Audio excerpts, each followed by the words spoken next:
안녕하십니까. 이어서 경남 소식입니다. 새 정부가 일자리 창출을 최우선 과제로 내세우는 가운데 한 향토 주류 기업이 판촉 사원들을 정규직으로 전환하기로 했습니다. 이런 분위기가 산업 전반에 퍼지기에는 아직 쉽지 않아 보입니다. 박상현 기자의 보도입니다. 2년 넘게 주류 회사 판촉 사원으로 일해온 이윤희 씨. 판촉물을 전달하고 새 상품이 나오거나 행사를 할 때 홍보하는 게 이 씨의 업무입니다. 이 씨처럼 무기계약직으로 일해온 87명이 다음 달부터 정규직으로 전환됩니다. 말할 수 없이 기쁜 것은 사실이고요. 기간제로 일하다가 고용이 안정화되니까 직장 생활도 더 즐겁게 일할 수 있을 것 같아서 좋고요. 정규직 전환으로 판촉 사원들은 임금이 약 7% 오르고 해외 연수 등의 혜택도 받게 됩니다. 이번 정규직 전환으로 이 회사는 전체 정규직 직원이 지금보다 약 30% 늘어납니다. 회사는 올 하반기에 신입사원도 20명 채용할 계획입니다. 정부의 그 일자리 창출 계획에 동참하고 기업의 그 사회적 책임을 다하자는 그런 취지에서 이번 그 주부사원의 정규직 전환을 결정하게 되었습니다. 하지만 이런 움직임이 경남 다른 기업으로 퍼지기는 쉽지 않은 분위기입니다. 수익이 적은 중소기업이 대부분인데다 경기 전망이 나빠 정규직 전환은 큰 부담이라는 겁니다. 규제 개혁을 통해서 기업이 정규직화를 시킬 수 있는 그런 밑바탕을 만들어주는 게 우선이라고 봅니다. 게다가 정확한 비정규직 규모와 범위 등 기초조사조차 되어 있지 않아 정규직 전환 확산을 이끌어낼 정책 수립조차 어려운 상황입니다. KBS 뉴스 박상현입니다. 다행히 지난해에는 적조 피해가 없었는데요. 올해 적조는 7월 중순쯤에 발생할 것으로 예상됩니다. 경상남도가 올해 적조 대응 종합대책을 발표했습니다. 오종우 기자의 보도입니다. 매년 경남 남해안에 막대한 피해를 안겨온 적조. 2012년부터 4년 동안 경남에만 313억 원이 넘는 적조 피해가 발생했습니다. 올해는 평년보다 높은 수온에 예년보다 다소 이른 7월 중순 발생할 것으로 예상됩니다. 수온이라든지 대마난로 세기를 고려했을 때 6월 말에서 7월 초 정도의 예비주의보가 내려질 것 같고요. 적조주의보는 7월 중순경에 발령될 것으로 생각합니다. 경상남도가 올해 적조 대응 종합대책을 발표했습니다. 먼저 황토 37만 톤과 황토살포 임차선박 120척으로 확보하고 전해수살포기 7대, 중형살포기 11대, 민간 방제장비 1,300여 대도 마련했습니다. 기존 대책과는 다른 방안도 내놓았습니다. 먼저 적조 상습 발생 해역 어류에는 활력 강화제를 공급하기로 했습니다. 사료에 영양제를 섞어줘 적조를 이기도록 한다는 계획입니다. 적조가 왔을 때 또 고수온일 때는 이게 고기가 훨씬 활력이 있고 생기찹니다. 활력 강화제를 투여한 그 어장과 고기에는 폐사량이 훨씬 적습니다. 이와 함께 굴 양식장 주변에는 적조 생물 밀도가 감소되는 것에 착안해 굴 어장 주변으로 어류 대피도 시도해보기로 했습니다.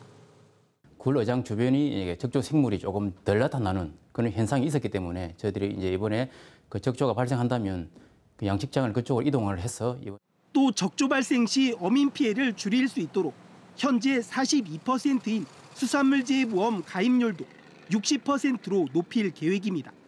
적조 피해를 줄이기 위해 황토살포라는 수동적 대응에서 벗어난 적극적인 시도들이 효과를 거둘지 관심입니다. KBS 뉴스 오종우입니다. 근무 시간에 도박을 하다 적발된 사천시 공무원들이 정직 등 중징계를 받았습니다. 사천시는 인사위원회를 열고 사천시 6급 공무원 A씨 등 4명은 정직 3월, 전 세무과장 등 3명은 감봉 1, 2월에 중징계를 결정했다고 밝혔습니다. 이들은 지난 1월 사천시 남양동 한 사무실에서 근무 시간에 속칭 훌라 도박을 하다가 도암행감찰팀에 적발됐습니다.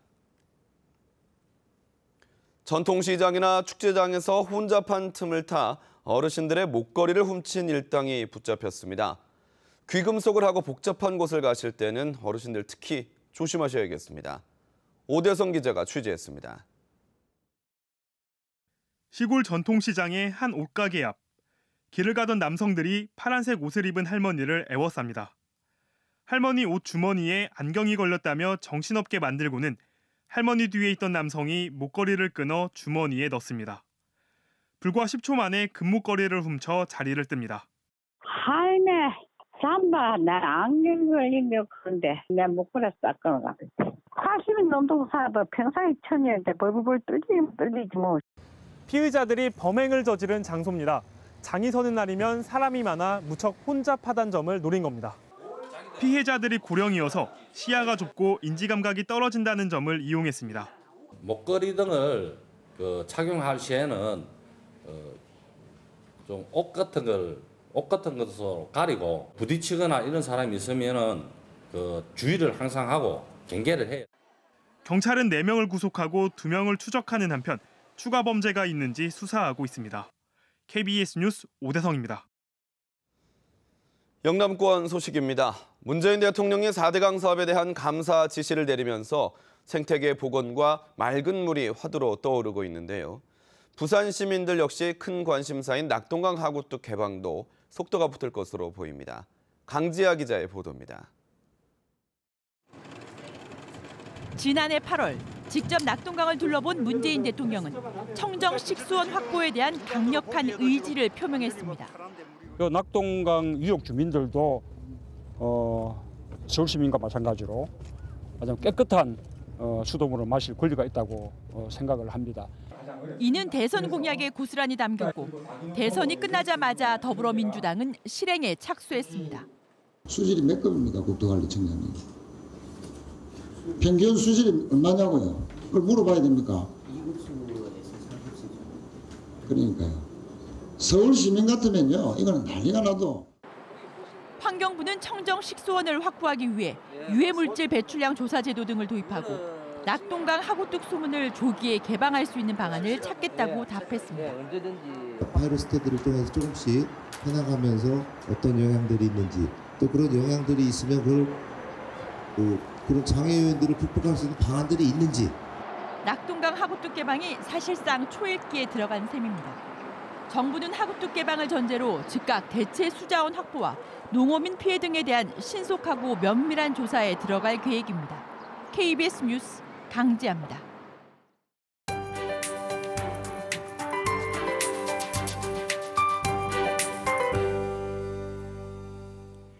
주말을 앞둔 금요일 아침입니다. 오늘은 크게 덥지 않아 쾌적한 날씨가 예상되는데요. 낮 기온이 여전히 평년 수준을 웃돌기는 하지만 창원과 진주가 25도에 머무는 등 어제보다 4, 5도 정도 낮겠습니다. 이렇게 기온이 낮은 이유는 동해상에 위치한 저기압이 북서쪽에서 차고 건조한 공기를 끌어오기 때문인데요. 내일은 이 저기압이 물러나고 서쪽에 따뜻한 공기가 자리 잡겠습니다. 따라서 내일부터는 기온이 다시 오름세로 돌아서겠는데요. 다음 주 초반에는 폭염 수준인 32도 안팎까지 오르겠습니다. 이제 미세먼지 걱정은 크게 안 하셔도 되겠습니다. 연일 미세먼지 농도 보통 수준을 유지하고 있습니다. 다만 자외선 지수와 오존 농도는 계속해서 높기 때문에 주의하셔야겠습니다. 현재 전국적으로 맑은 하늘 보이고 있습니다. 기온은 어제보다 낮게 출발하는데요. 창원 16도, 함안이 12도 보이고 있습니다. 낮에는 25도 안팎에 그치겠습니다. 경남 서부 지역도 13도 안팎으로 어제보다 2도 정도 낮고요. 함양과 거창은 낮에 23도에 그치겠습니다. 오늘 동해 남부 해상에는 강한 바람과 함께 물결이 매우 높게 일겠고요. 동해안 지역은 너울성 파도를, 남해안 지역은 밀물 시 침수 피해를 주의하셔야겠습니다. 기상정보였습니다. 김혜 씨가 행정자치부 2017년 대한민국 마을기업 박람회 개최지로 선정됐습니다. 밀양시는 지역문화유산과 자연유산을 연계한 1박 2일 향교 서원 스테이를 오는 10월까지 운영합니다. 의령군은 군청 신관 4층에 CCTV 통합관제센터를 설치하고 24시간 방범 활동에 들어갑니다. 남해군이 국민안전처에서 실시하는 재난관리평가에서 우수지자체로 선정됐습니다. 경남 지역 창업업체와 중소기업의 자금 조달을 위한 제2회 경남 투자 페스타가 오늘 오후 2시 경남 창조경제혁신센터에서 열립니다. 이번 행사에는 수도권과 전국의 벤처 캐피털과 엔젤 투자 클럽에서 10여 명의 투자자들을 초청한 가운데 창업업체와 중소기업의 투자 제안을 발표하고 투자를 유치할 예정입니다. 경남지방 중소기업청이 수출 유망 중소기업 지원 사업에 참여할 기업을 다음 달 9일까지 신청받습니다.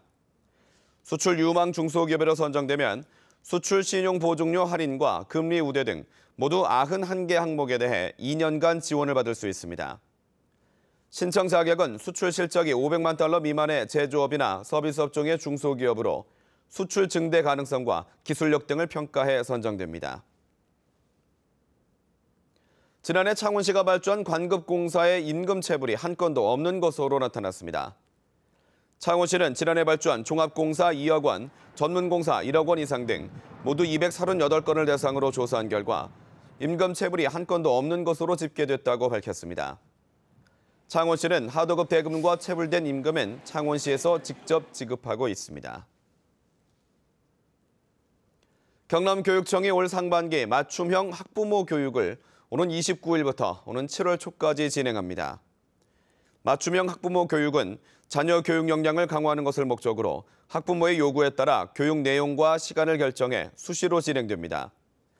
올 상반기 교육 내용은 공감, 소통, 나눔으로 행복한 부모 되기와 사춘기 자녀와 행복 플러스 2개 과정입니다. 경상대병원이 건강보험심사평가원의 유방암 적정성 평가에서 최우수 등급인 1등급을 받았습니다. 유방암 적정성 평가는 전문 인력 구성 여부와 수술 영역 등 18개 지표를 평가하는 것으로 경상대병원은 4년 연속 1등급에 선정됐습니다. 경상대병원은 올해 심사평가원이 발표한 위암, 폐암, 대장암, 유방암 적정성 평가에서 모두 1등급에 선정됐습니다. 창원시 문화예술 관련 정보를 한눈에 볼 수 있는 포털 사이트가 개설됐습니다.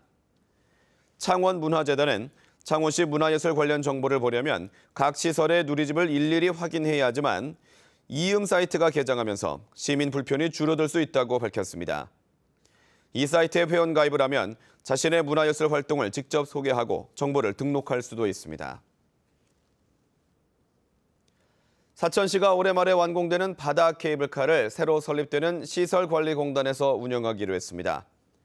사천시는 최근 시설관리공단 설립 조례안이 의회에서 통과돼 올해 말까지 공단을 설립하고 공단은 바다 케이블카와 수영장, 국민체육센터 등 14개 주요 시설을 관리합니다. KBS 뉴스를 마칩니다. 고맙습니다.